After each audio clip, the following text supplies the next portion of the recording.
Untuk pertemuan pertama pada mata kuliah asik ini, saudara akan saya perkenalkan dengan beberapa materi yang akan insya Allah saya sampaikan pada pertemuan-pertemuan berikutnya.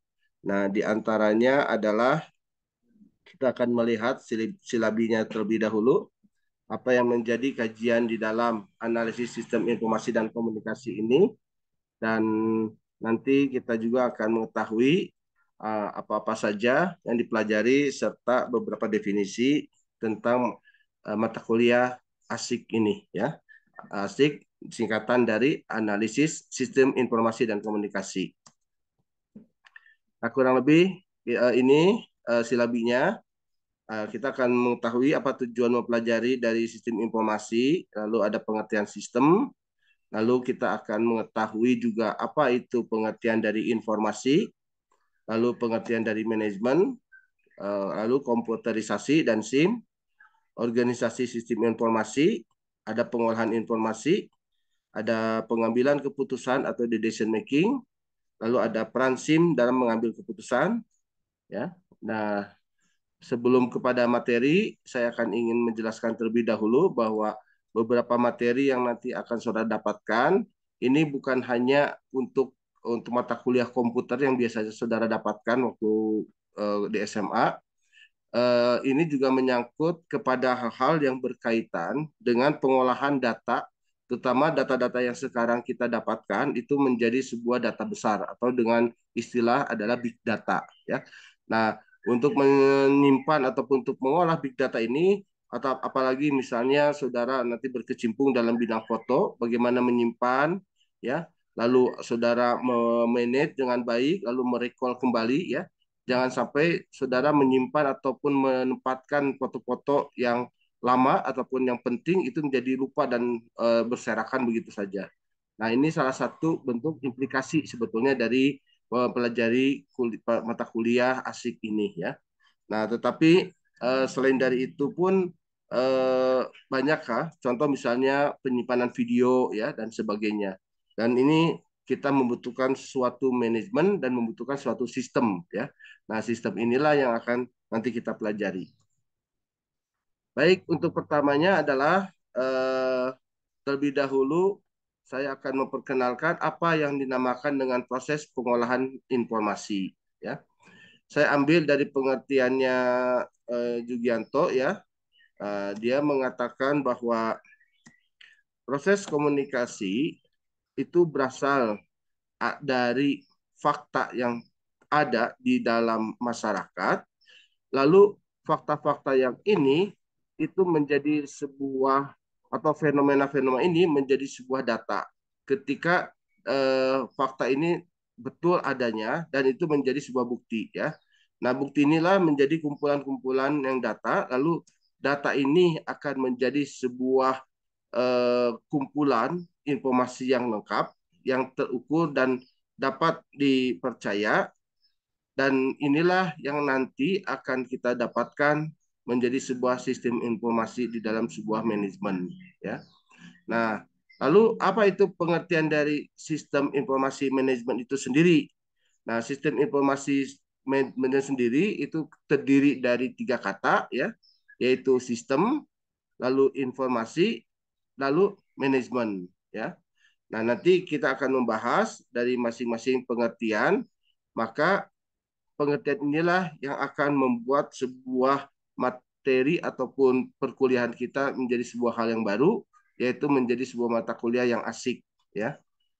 Nah, sistem ini ataupun informasi sistem manajemen ini adalah sebuah informasi yang memang dibutuhkan, terutama dalam hal mengambil keputusan.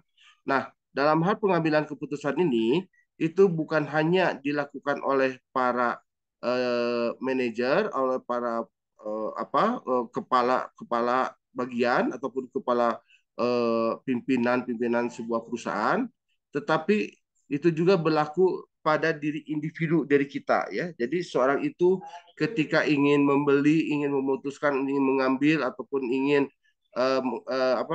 menguasai suatu produk atau barang, tentu dia akan ingin tahu dulu seperti apa informasinya itu. Nah, informasi-informasi inilah biasanya itu terbentuk karena ada sebuah sistem, ada sebuah informasi, dan tentu dimanage dengan baik ya.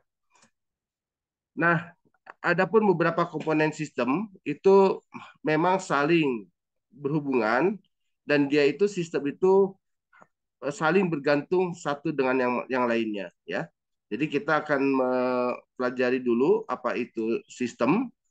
Nah, sistem juga itu dipandang sebagai suatu keseluruhan atau holistik ya dari sebuah bagian. Nah, sistem itu pun mengejar sasaran atau goalkeeping ya. Nah, komponen dari sistem itu saling berinteraksi untuk equilibrium dalam pencapaian tujuan ya. Nah, inilah beberapa hal mengenai apa itu sistem ya. Nah, di dalam masyarakat juga kita mengenal sebuah sistem ya, sistem masyarakat ya dan sebagainya. Nah, sistem-sistem di sini kita akan mengetahui beberapa indikator ya. Nah, di antaranya ada yang mengatakan bahwa sistem itu harus memiliki sebuah input atau masukan dan dia akan mengeluarkan sebuah output ya. Jadi artinya sistem ini akan bergantung kepada masukan yang diproses untuk mencapai sasaran pada sistem. Nah, di samping itu, sistem juga menghasilkan itu beberapa output yang memang dibutuhkan oleh sistem-sistem lainnya. Mungkin saudara masih mengetahui bagaimana komputer itu berjalan. Itu kan ada sistem ya. Nah, sistem itu adalah input, proses, dan output. Nah, inilah yang dinamakan dengan sebuah sistem. Artinya, ketika sistem itu masukannya itu adalah baik, ya, maka keluarnya pun akan baik. Sebaliknya, jika sistem itu sudah terbentuk, tetapi masukannya itu kurang baik, ya, atau istilah dengan eh, kerennya ataupun istilah yang kita ketahui adalah dengan istilah GIGO ya, got in, got out atau garbage in, garbage out ya. Artinya jika yang masuk itu emas, got in, maka keluarnya pun akan emas ya. Tetapi jika yang masuknya itu sampah, garbage in, maka yang keluarnya pun akan sampah. Nah, hal inilah yang menentukan bagaimana proses itu terjadi bukan karena misalnya masukannya itu baik maka keluarkan akan emas. Tidak, karena sistem itu tidak akan merubah daripada masukan yang ada di dalamnya. Nah, jadi sistem itu memang harus diprogram, harus dirancang dan harus dibuat ya sehingga apa yang jadikan proses itu menjadi seperti apa yang diinginkan ya. Nah, selanjutnya semua sistem itu mengubah input menjadi output. Nah, biasanya output itu akan berbeda dengan bentuk dari input itu sendiri ya. Oke.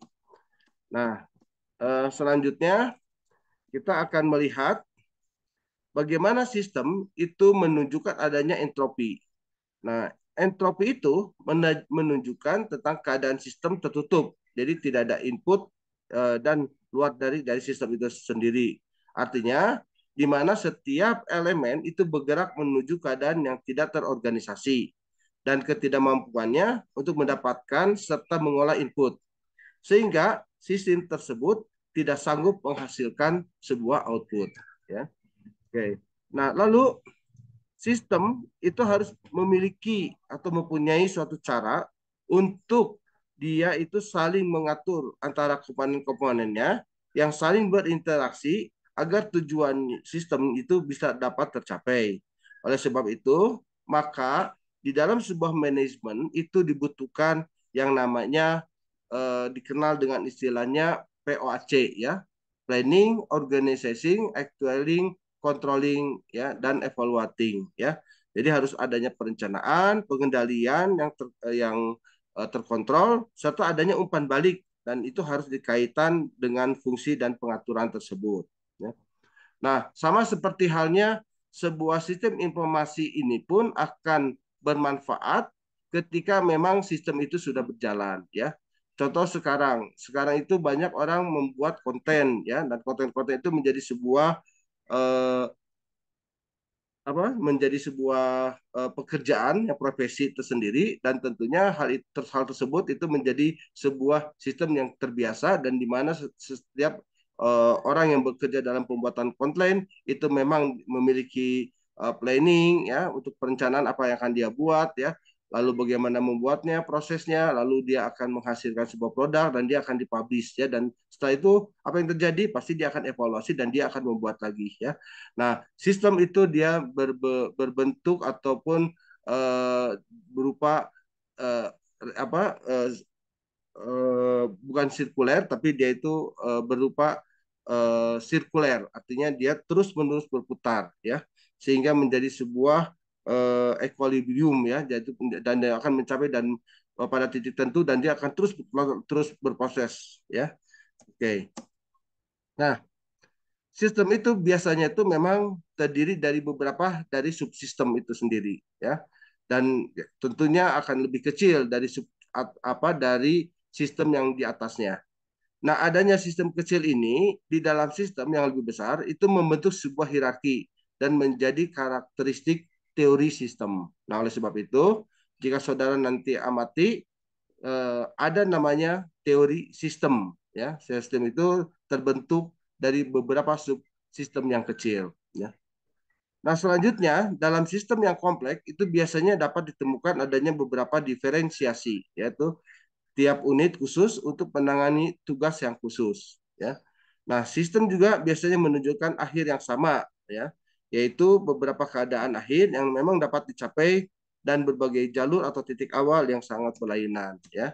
Itu pandangan pertama ataupun eh, definisi awal mengenai dari sistem. Nah, kita belum masuk kepada materi selanjutnya, yaitu tentang informasi dan komunikasi. Baik, itu yang bisa saya paparkan untuk sementara. Kita akan langsungkan terlebih dahulu diskusi ya. Baik, selanjutnya saya akan menjelaskan terlebih dahulu mengenai materi selanjutnya, yaitu masih mengenai tentang sistem ya. Saya akan perlihatkan beberapa aspek sistem atau pengertian sistem dari beberapa aspek lah ya. Baik, untuk materi analisis sistem informasi dan komunikasi, ini akan lebih membuat pengertian sistem akan menjadi lebih jelas ya dibandingkan yang pertama. Kita akan secara meneliti atau menelaah satu persatu tentang pengertian analisis dan sistem sesuai dengan materi perkuliahan kita, yaitu analisis sistem informasi komunikasi. Nah, analisis sistem informasi dan komunikasi pada dasarnya itu ada 4 kata kunci ya dalam pembelajaran itu. Jadi saudara harus paham tentang definisi atau etimologi nanti dari analisis. Lalu Anda harus paham mengenai apa itu sistem yang sudah tadi saya singgung sedikit. Lalu apa pengertian dari informasi, dan terakhir apa arti dari komunikasi ya. Jadi kata kunci dari mata kuliah ini kita sebut dengan ASIK ya. Analisis, sistem informasi dan komunikasi. Nah, apa itu analisis ya? Analisis adalah sebuah kegiatan atau aktivitas yang memang terdiri dari serangkaian kegiatan ya, seperti menguraikan, membedakan, memilah sesuatu untuk dikelompokkan kembali menurut kriteria tertentu ya, dan kemudian dicari kaitannya lalu ditafsirkan maknanya ya. Nah, contoh saja misalnya begini ya. Apa itu analisis ya? Contoh misalnya saya memberikan sebuah pandangan, Anda ingin mendefinisikan kata hitam ya. Saya yakin di sini apa makna kata hitam? Coba Nabila, hitam bagi Anda itu apa? Nabila atau Nadia? Nabila saya, Pak. Ya, apa makna hitam bagi Anda? hitam itu kan dari sebuah warna dan apa ya selalu divisualisasikannya tuh sebagai yang gelap gitu Pak. Oke, gelap ya. Sesuatu Nadia yang apa? gelap ya. Oke. Hitam makna bagi Anda itu apa? Betul Pak, kurang lebih sama kayak Nabila tadi, menggambarkan sebuah warna ya Pak. Oke. Meisha, kalau Meisha apa? Menurut saya juga sama, Pak. Sama. Salma? Sama juga Salma ya. Udah deket ya kata-katanya. Iya. Cari yang beda tuh. Hitam, Faujan. Faujan? Ya, Pak. Ya. What is the meaning black? The meaning of black, Pak, menurut saya mah lebih ke rasa duka maupun kepada kesedihan, Pak. Duka, sedih. Oke, good. Nah, Maimunah? Apa Saya, makna Pak. hitam bagi Anda? Ya, apa? Silakan. Magis, Pak. Magic, magis. Oke. Ya. Bagus. Rijal? Apa makna hitam? Rijal? Wah, tidur ini Rijal. Imam? Febrian?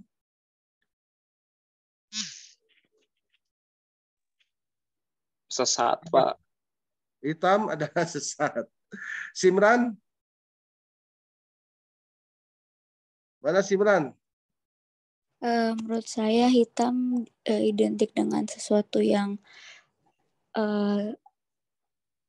buruk, Pak. Buruk. Silmi? Mana Silmi? Kalau menurut saya tuh hitam melambangkan kayak kegelapan malam. Kegelapan, oke. Dea? Menurut saya keseriusan, Pak. Seriusan, oke ya. Kenapa serius hitam? Dari mana makna Anda mengatakan hitam itu serius? Karena kalau yang formal kebanyakan warna hitam, Pak.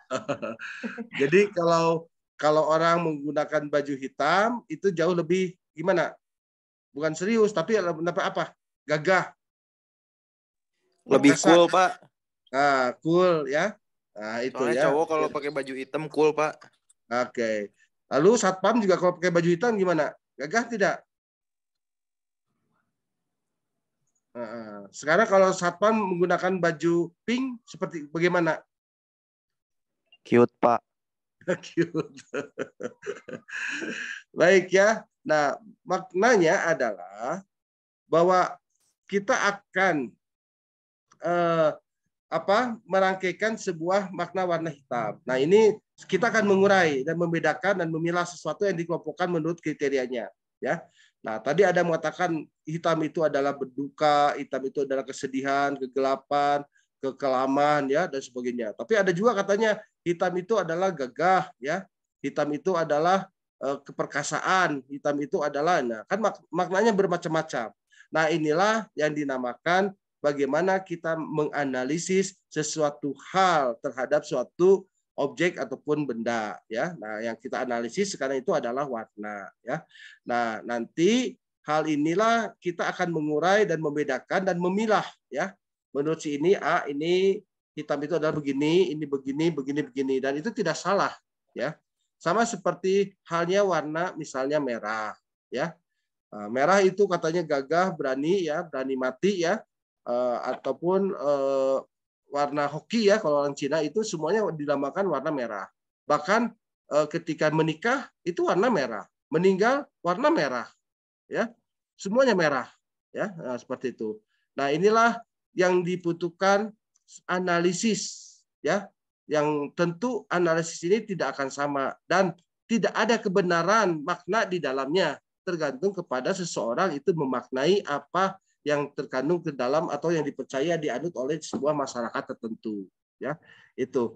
Nah, inilah yang nanti akan dicari kaitannya dan ditafsirkan maknanya, ya. Paham ya? Jadi itulah yang dinamakan dengan analisis. Nah, pengertian analisis itu dapat juga diartikan sebagai usaha dalam mengamati sesuatu secara mendetail, ya. Artinya apa? Artinya bahwa usaha dalam mengamati sesuatu secara mendetail tersebut itu dia dengan mengurai komponen-komponen pembentuknya atau menyusun komponen-komponen tersebut untuk dikaji lebih terdahulu. Ya, contoh misalnya tadi ya warna hitam mengatakan duka. Kenapa? Karena diurai ya. Duka itu adalah di daerah misalnya ketika orang meninggal pakai baju hitam ya. Hitam itu adalah agar tidak cerah, dia akan berduka. Nah, terus jadi di ini ya makna-makna yang akan terjadi. Nah, kalau di dalam sebuah analisis permasalahan di perusahaan, tentu hari ini analisisnya akan berbeda ya. Misalnya, ketika kita menganalisis kenapa kok karyawan selalu datangnya terlambat setiap hari Jumat misalnya, ya. Nah, pimpinan itu harus bisa menganalisis, ya. Dia harus bisa mengurai, membedakan, memilah informasi, tentu dengan cara bertanya pada setiap orang, ya, lalu dikumpulkan beberapa informasi, lalu dibedakan, dipilah antara satu dan lain, itu pasti akan berbeda ya. Nah, setelah itu dia akan membuat sebuah kriteria tertentu ya, dan akan menjadikan sebuah solusi bagaimana baiknya jika misalnya hari Jumat itu untuk diputuskan. Bisa saja misalnya jam kerjanya jadi biasanya jam 7 dinaikkan menjadi jam 8 dan sebagainya ya. Sama seperti halnya dulu ya, ketika dulu saya sekolah itu masuk sekolah baik SD, SMP, SMA itu pukul 7, bahkan ada yang 7.30 ya. Nah, tetapi karena kemacetan dan sebagainya ya, pada saat ini saat berbeda sekali, akhirnya diurai bahwa anak sekolah harus pergi jauh lebih awal ya dari biasanya, yaitu harus pukul 6 atau 6.30 sudah masuk di sekolah. Artinya dia sudah jauh-jauh hari atau subuh paginya dia harus sudah bangun ya. Nah, ada kantoran biasanya kan jam 8. Nah, inilah salah satu analisis ya yang dilakukan dan mengambilkan sebuah keputusan ya untuk diterapkan ya. Itulah salah satu contoh yang bisa saya sampaikan untuk contoh-contoh berikut ya. Nah, selanjutnya apa sebetulnya definisi analisis menurut para ahli ya? Oke. Baik, kita lihat dari Komarudin ya. Menurutnya, pengertian analisis adalah sebuah aktivitas berpikir untuk menguraikan suatu keseluruhan menjadi komponen-komponen kecil sehingga dapat mengenal tanda-tanda komponen, lalu ada hubungan masing-masing komponen dan fungsi setiap komponen dalam satu keseluruhan yang terpadu. Ya. Jadi intinya Komarudin mengatakan bahwa adanya sebuah aktivitas berpikir, ya, bagaimana dia mengurai yang tadinya secara holistik itu menjadi komponen-komponen yang lebih kecil, sehingga dia mengenal tanda-tanda komponen satu persatu. Lalu dia mencoba untuk menghubungkan antara masing-masing komponen dan fungsi dari setiap komponen tersebut itu menjadi satu keseluruhan yang terpadu. Artinya apa? Artinya di sini yang dinamakan dengan sebuah analisis itu perlu adanya keterkaitan satu dengan satu. Jika satu itu tidak berfungsi, maka yang lain tidak akan berfungsi juga ya. Jadi saling keterkaitan. Nah, inilah fungsi-fungsi logika tentang definisi masalah tentang analisis ya. Berbeda dengan Efrey Likert ya. Likert mengatakan analisis adalah sebuah aktivitas dalam mengumpulkan bukti lalu menemukan sumber suatu masalah, yaitu apa? Akarnya. Ya. Jadi ketika misalnya saudara ingin menganalisis kenapa kok terjadi kemacetan setiap pagi, ya. Nah, lalu Anda mencari sih beberapa informasi walaupun asumsi ataupun pendapat, wah ini karena orang pergi semua sekolah pada jam sama, ataupun misalnya karena jalannya mengecil, ataupun karena adanya kegiatan pasar di pagi hari dan sebagainya ya. Nah, untuk mengetahui hal yang paling mendasar pada kegiatan pagi itu, maka Anda harus bisa mengumpulkan sebuah bukti dan menemukan sumber dari akar permasalahannya itu ya. Nah, itulah yang dinamakan dengan analisis menurut Likert ya. Nah, oke, yang lainnya adalah kita bisa melihat ini adalah bagian mengenai sistem. Ya. Nah, jadi kita sudah tahu tadi analisis. Nah, sekarang kita kembali kepada sistem. Sistem adalah sekelompok komponen dan elemen yang digabungkan menjadi satu untuk mencapai tujuan tertentu. Ya.